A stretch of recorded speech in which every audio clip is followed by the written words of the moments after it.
हर रोज एक नई कहानी देखने के लिए चैनल को सब्सक्राइब करें और बेल आइकन को दबाना ना भूलें।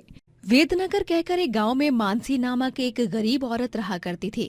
मानसी की शादी अरविंद से हुई थी, लेकिन शादी के कुछ महीनों बाद ही उसे पता चल गया था कि अरविंद की दूसरी शादी भी हो चुकी है और उसकी दूसरी बीवी गर्भवती है। ये जानने के बाद मानसी बहुत टूट चुकी थी, इसीलिए उसने अरविंद को तलाक दे दिया और अकेले अपनी दादी भवानी के साथ रहने लगी। मानसी की एक छोटी बेकरी थी जिसमें वो रोजाना फ्रेश केक्स और बाकी की बेकरी आइटम्स बेचा करती थी। गांव में मानसी की बेकरी ही इकलौती बेकरी थी। सभी गांव वासियों को मानसी के बेकरी आइटम्स बहुत पसंद आते। आ हा, गर्मा गर्म चाय और आपकी बेकरी का नान खटाई बिस्किट, ओए होए होए होए, सच में यही जन्नत है। अरे मुझे 10 क्रीम रोल और एक एक पैकेट टोस्ट खरीदे दो। और मुझे ना एक बड़ा सा 2 किलो का दिल के आकार वाला केक बनाकर चाहिए। मेरी और मेरी जानू की शादी की पहली सालगिरह है ना। ठीक है, आपको किस तरह का केक चाहिए वो आप मुझे अभी बता दीजिए और एडवांस पैसे देकर जाइए। कल ठीक इसी समय तक आपका केक रेडी हो जाएगा। मानसी उस आदमी का दिल के आकार वाला केक बनाती है और ऐसे ही वो रोजाना मशीन की स्पीड से केक्स बनाती और सभी उसके केक्स की तारीफ करते नहीं थकते। मानसी के दुकान पर मिलने वाले breads, cup cakes, cookies, pastries और बाकी के सारे आइटम्स एकदम फ्रेश होते हैं। वो तरह तरह के फ्लेवर्स के सुंदर सुंदर केक्स सेकती है।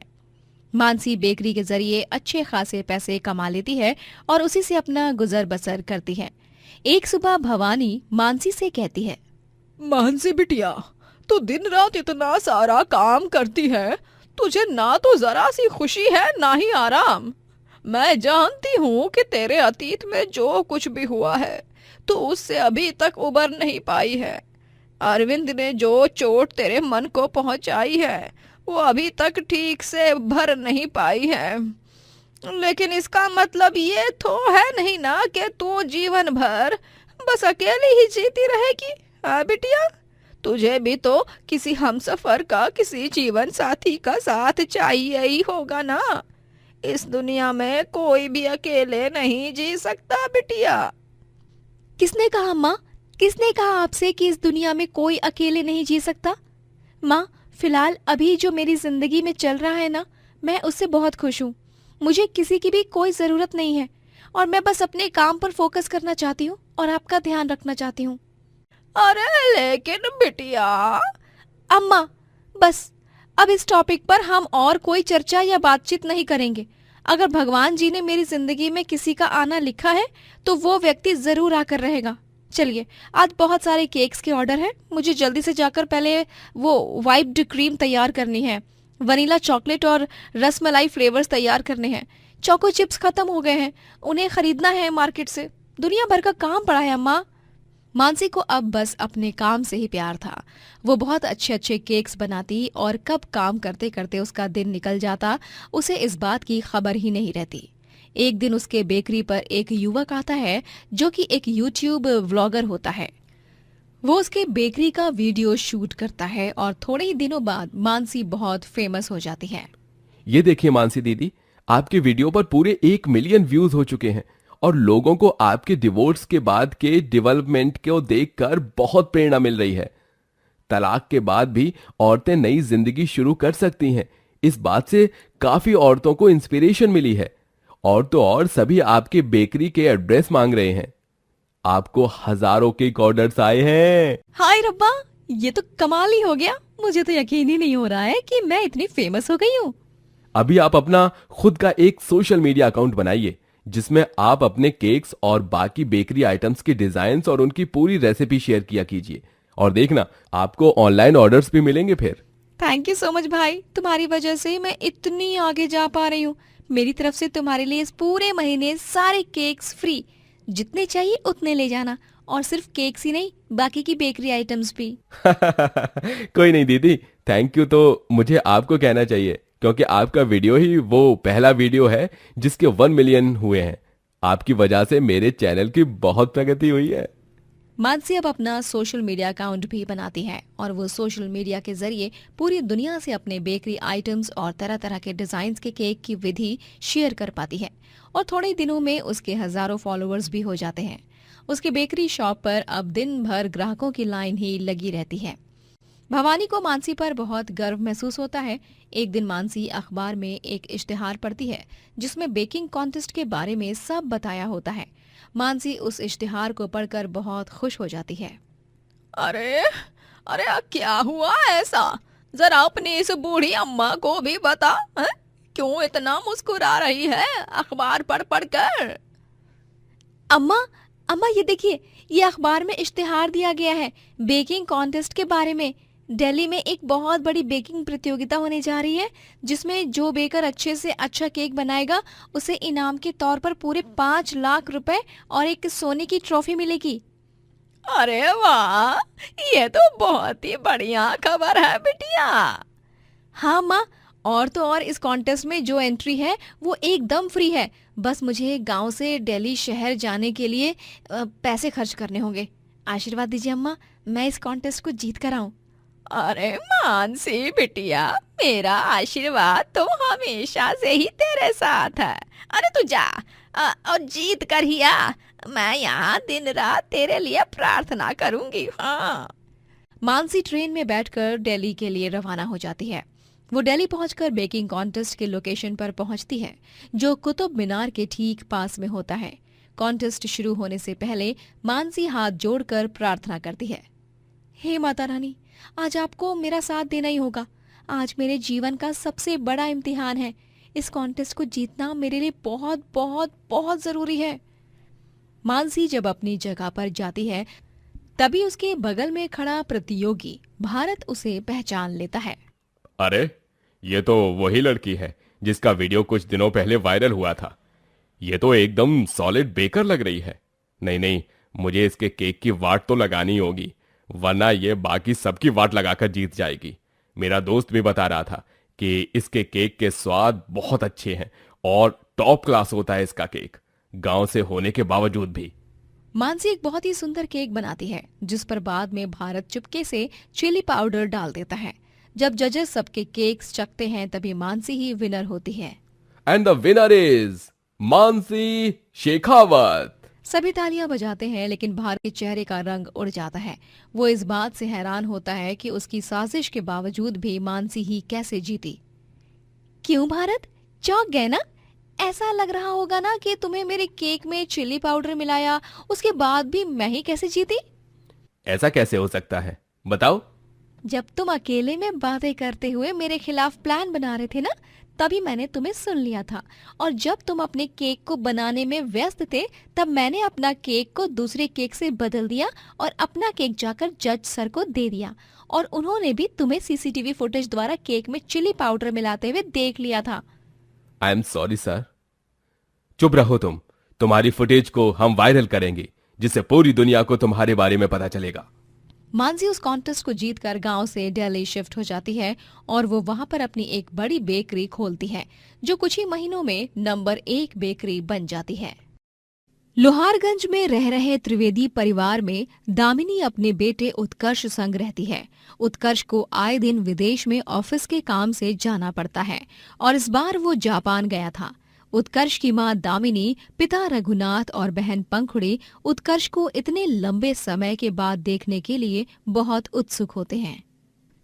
मेरा लल्ला आज पूरे 1 साल बाद आ रहा है। पंखुड़ी बिटिया, तू वो रसोई में पक रहे सारे व्यंजन संभाल, तब तक मैं आरती की थाली सजाती हूँ। मेरा लल्ला जब आएगा तब मैं उसकी आरती उतारूंगी और नजर भी उतारूंगी। उन जापानी लोगों ने मेरे लल्ला को बहुत नजर लगाई होगी।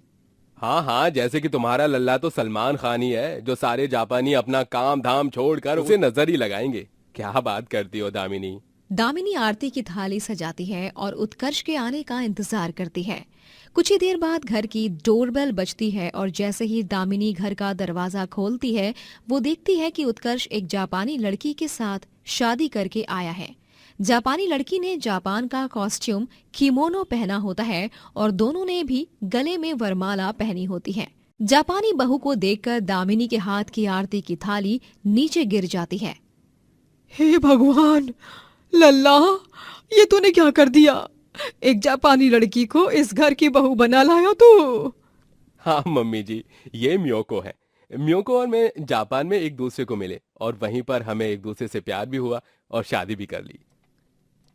नमस्ते भाजी। ओह आई मीन माजी पापी जी। इट्स पापा जी मियोको। ओह सॉरी पापा जी, आप कैसे हो? बुरे हो ना? अरे बाप रे, ये जापानी बहू तो बहुत ही बदतमीज है। कैसी बातें कर रही है ये? ओ, वो, पापा, इसकी हिंदी थोड़ी टूटी फूटी है, लेकिन ये दिल की बहुत अच्छी है। वाओ भैया, आई एम सो लकी कि मुझे एक जापानी भाभी मिली है। अमेजिंग चॉइस भैया। हेलो मियोको, माई सेल्फ पंखुड़ी, उत्कर्ष की सिस्टर।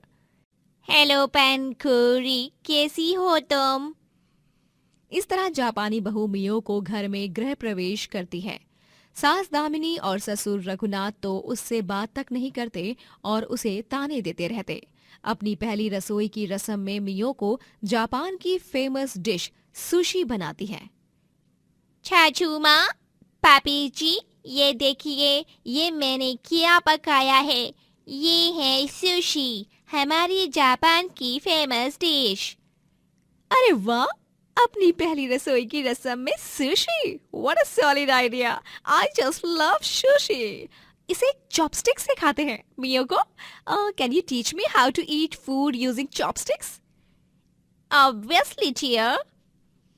बंद करो ये अंग्रेजी चटर पटर, और ये क्या बकवास खाना बनाया है। और तू पंखुड़ी, लपड़ लगाऊंगी तुझे। हाँ समझी, लपड़ लगाऊंगी ना, तब अकल ठिकाने आ जाएगी। अपनी जापानी भाभी की इतनी भी तारीफ ना कर, बेवकूफ कहेगी। दामिनी, जाओ जाकर कुछ अच्छा सा पका दो। ये जापानी बहू तो हमें कुछ भी खिलाकर बीमार कर देगी। मियोको पंखुड़ी को चॉपस्टिक से खाने को खाना सिखाती है और दामिनी मुंह बनाकर वहां से चली जाती है और रसोई में जाकर दाल चावल बनाती है। अगले दिन मियोको आंगन में खिमोनो पहनकर हाथ में जापानी फैन पकड़कर जापानी डांस कर रही होती है। तभी गली मोहल्ले के सभी लोग इकट्ठा हो जाते हैं और उसके फोटोज खींचते हैं। मेरा जूता है जापानी, ये पतलून इंग्लिशतानी, सर पर लाल टोपी रूसी, फिर भी दिल है हिंदुस्तानी। ओ जापानी लड़की, मेरे घर के बाहर इतनी भीड़ क्यों जमा कर दी तूने? बेवकूफ बेशरम लड़की, चल अंदर चल। ओह सॉरी चाचू माँ, अभी गई, आई मीन अभी आई। मियोको घर में आ जाती है। अब रोजाना मियोको जापानी खाना बनाकर सास ससुर के नाक में दम कर देती है। वो अपने रिश्तेदार से बात करती है। तभी हेलो, कोनिचिवा गेंकी देसुका, सोचिरा नो चोक्यो वादो देसुका। हा हा हा हा हा। हाय राम, ये कैसी भाषा बोल रही है? मेरा सर चकराने लग रहा है। दामिनी गश खाकर गिर जाती है और बेहोश हो जाती है। एक रात जब रात के 2 बजे दामिनी को भूख लगती है, तभी वो फ्रिज में सुशी देखती है। भूख तो बहुत लगी है, रसोई में तो कुछ है भी नहीं खाने के लिए। इस जापानी गुड़िया की सुशी ही खा लेती हूँ। जब दामिनी मियोको के हाथ की बनी सुशी खाती है, तभी उसे सुशी बहुत पसंद आती है। हाय हाय, ये तो बहुत ही स्वादिष्ट है। मैं खामखा बेचारी पर चिल्ला रही थी। तभी मियोको पीछे से सब सुन लेती है और अंधेरे में हाथ में मोमबत्ती लेकर एकदम से दामिनी के सामने आ जाती है। अरे चुड़ैल कलमुही कहीं की। मुझे पता था कि आपको मेरे पैरों की बनी सुशी बहुत बुरी लगेगी। थैंक यू चाचू माँ, लव यू। मैं आपके लिए और बनाऊंगी, और भी बहुत सारी डिशेस हैं जापानीज स्टाइल की। I will cook them for you. पागल लड़की है तू। तू भी पागल है। मियोको अब हर रोज नई नई जापानी डिशेस पकाती है और दामिनी उन्हें चुपचाप रात में खाती और मियोको के सामने उनकी बुराई करती। दामिनी और रघुनाथ दोनों ही मियोको को अब तक नहीं अपनाते, जिससे मियोको बहुत उदास हो जाती है। वो रात में उत्कर्ष से रोते हुए कहती है, उत्कर्ष, तुम्हारा मॉम डैड अभी तक मुझे एक्सेप्ट नहीं की है। मैं इतनी अच्छी हूँ क्या? मैं तो एक बुरी बहू बनने की हर एक कोशिश कर रही है, फिर भी पापी जी और चाचू माँ मुझे प्यार नहीं देती। मियोको मेरी जान, अरे डोंट वरी, उन दोनों को तुम्हें एक्सेप्ट करने में थोड़ा और समय लगेगा। जैसे तुम दिल की अच्छी हो, वैसे ही वो दोनों भी हैं। बस तुम जापानीज हो, विदेश से आई हो, इसलिए उन्हें तुम थोड़ी सी अजीबो गरीब लग रही हो। लेकिन मैं अजीबो गरीब नहीं है, मैं तो अजीबो अमीर है। There is a difference baby. No baby, थोड़ा टाइम दो, सब टाइम के साथ साथ ठीक हो जाएगा। Trust me Miyoko. एक दिन अचानक से उत्कर्ष और रघुनाथ जिस कंपनी में काम कर रहे होते हैं वो कंपनी बंद पड़ जाती है, जिसके चलते अब दोनों की नौकरी चली जाती है। दोनों ही कई जगहों पर जाकर इंटरव्यूज देते हैं, लेकिन कहीं पर भी नौकरी नहीं मिलती। पता नहीं अब क्या होगा, घर का खर्च कैसे चलाएंगे हम। हमने बहुत सारी जगह पर इंटरव्यूज दे दिए हैं, लेकिन कहीं पर भी नौकरी नहीं मिली। चिंता मत कीजिए आप दोनों, रघुनाथ जी, लल्ला, माता रानी सब ठीक कर देंगी। अगली सुबह अचानक से मोहल्ले के नुक्कड़ पर लोगों की भीड़ जम जाती है और जब दामिनी, उत्कर्ष और रघुनाथ वहां जाते हैं तभी देखते हैं मियोको ने अपना ढाबा खोल रखा है, जिसके बोर्ड पर लिखा होता है जापान का ढाबा। मियोको भोपू में बोल रही होती है, जाइए जाइए जाइए, जापानी डिशेस खाइए और मौज कीजिए। जाइए जाइए, जापानी डिशेस खाइए, sushi, miso soup, sashimi, udon noodles और बहुत कुछ। जाइए जाइए। अरे वाह वाह, क्या कमाल का खाना है जापान का, मजा आ गया आज तो। अरे वाह, क्या सुशी है, और ये नूडल्स, ये तो बहुत ही लाजवाब हैं। मियोको जाइए जाइए मत कहो, आइए आइए कहो। सही कहा। एक ही घंटे में मियोको के ढाबे पर ग्राहकों की लंबी कतार लग जाती है और सभी गांव वाले जापानी खाने के दीवाने हो जाते हैं। और इस तरह एक हफ्ते में ही मियोको हजारों रुपए कमा लेती है और अपने सास ससुर के हाथ में पैसे थमाती है। दामिनी और रघुनाथ को अपनी जापानी बहू का ढाबा देखकर उस पर बहुत गर्व महसूस होता है। मियोको बहू, हमें माफ कर दे, हम तुझे समझ ही नहीं पाए, लेकिन तूने अपने जापानी खाने से आज कमाल कर दिया। हाँ मियोको बहू, हमें आज तुम पर बहुत गर्व महसूस हो रहा है। आज तुमने हमारा नाम रोशन कर दिया। आपकी बहुत बहुत धन्यवाद। आपको खुश देखकर मुझे भी बहुत खुशी लग गई है। आई लव यू चाचूमा एंड पापी जी। इस तरह जापानी बहू मियोको अपने ससुराल का नाम रोशन करती है और वो ऑनलाइन सोशल मीडिया पर भी बहुत फेमस हो जाती है और ढेर सारे पैसे कमाती है। दोस्तों, अगर आपको ये कहानी पसंद आई तो लाइक करें, शेयर करें और कमेंट करके बताएं कि कहानी में आपको सबसे अच्छा क्या लगा।